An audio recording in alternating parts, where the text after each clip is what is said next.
উনি একজন একেবারেই সাচ্চা দেশপ্রেমিক। উনি খুবই ওনার মধ্যে কোনো জটিলতা আমি কখনোই দেখি নাই। আ আমি তো যখন আমি সক্রিয় রাজনীতি শুরু করলাম তখন তো আমি অনেক আ আ উম আমাদের আ রাজনৈতিক দলীয় কর্মকাণ্ডের কর্মসূচির কারণে অনেক সময় আমি আ আমার সুযোগ হয়েছে দেশনেত্রী বেগম খালেদা জিয়ার সংস্পর্শে আসার, আ উনার সাথে টাইম স্পেন্ড করার। তো আ আমি এতটুকুই বলতে পারি যে আ আমাদের উনি মানুষ হিসেবে অত্যন্ত একজন সাধারণ, সিম্পল, খুবই সিম্পল মানুষ।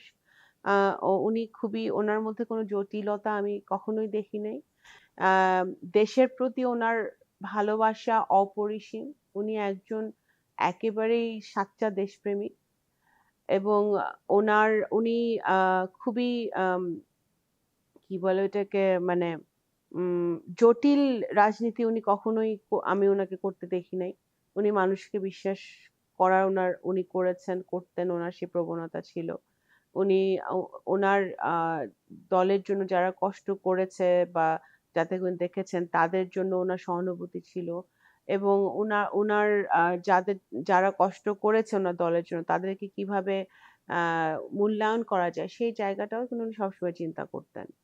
তো অ এবা সুতরাং আমার কাছে আ উনার আমার অনেক স্মৃতি আছে এবং আমার যেমন উনি আ বহুবার আমাদের ওই অঞ্চলে গেছে, ফরিদপুরে গেছে। উনার সাথে আমি একসাথে ল আ ফেরিঘাট তখন তো গোয়ালন্দ ঘাট পার হয়েছি। ম ল ইয়ে লঞ্চে গেছি। উনার সাথে একসাথে বিভিন্ন জায়গায় মিটিং-সিটিং এ আমাদের যাওয়ার সুযোগ হয়েছে। ক্যাম্পেইন এর সময় আমার কাছে মনে আছে আমি যখন ১ম আ ইলেকশন করলাম ২০০৮ এ তখন দেশনেত্রী বেগম খালেদা জিয়া সারা বাংলাদেশ ঘুরেছিলেন। ট্যুর করেছিলেন প্রত্যেকটা নির্বাচনী এলাকায়, প্রত্যেকটি জেলায়। তো উনি আমার নির্বাচনী এলাকায় এসেছিলেন এবং উনি অত্যন্ত স্নেহের সাথে উনার বক্তব্যটা দিয়েছিলেন। আ যেটা আমাকে অত্যন্ত এখনো উদ্বেলিত করে। এখনো আমি ইমোশনাল হয়ে যাই চিন্তা করলে। কারণ তখন কিছুদিন আগে আমার বাবা মারা গেছে। তো তখন আমি ১ম ইলেকশন করছি। তো আম উনার যেই মানে স্ট্রং সাপোর্ট আমার মানে উনার যেই ছিল আমার জন্যে সেটাকে মানসিকভাবে আমাকে আরো শক্তিশালী করেছিল তখন। আমাকে আরো আ মা আমার যতই মানে ইলেকশন আর রাজনীতি তো সহজ না আমাদের দেশে। আ তো আ সেটা আমাকে আরো অনেক বেশি অনুপ্রাণিত করেছিল। তো আমার কাছে মনে হয় যে আমার ম্যাডামের যে সাপোর্ট আমার প্রতি ছিল, উনার যে বিশ্বাস আমার প্রতি ছিল যে না আমি করতে পারবো। আমি দলের জন্য কাজ করতে পারবো বা আমি এলাকার জন্য কাজ করতে পারবো। সেটা আমাকে আরো অনেক শক্তি জুগিয়েছে। আমার কাছে মনে হয়। I will always be grateful to Begum Khaleda Zia and the Zia family because আমি এর পরবর্তী সময় যখন তারেক রহমান সাহেব যখন দায়িত্ব উনি নিলেন ভারপ্রাপ্ত চেয়ারম্যান হিসেবে।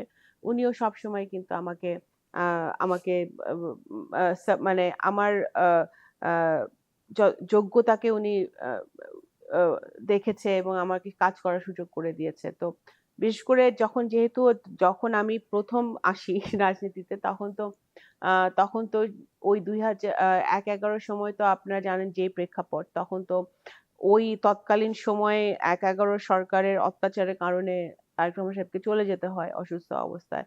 তো তখন তো উনি অনেকদিন ছিলেন না আমাদের বাংলাদেশের রাজনীতিতে আ অ্যাক্টিভলি। তো তখন সেই সময়টা কিন্তু অনেকেই আমার সাথে বিরোধিতা করেছে। অনেকে যেটা রাজনীতিতে হয়।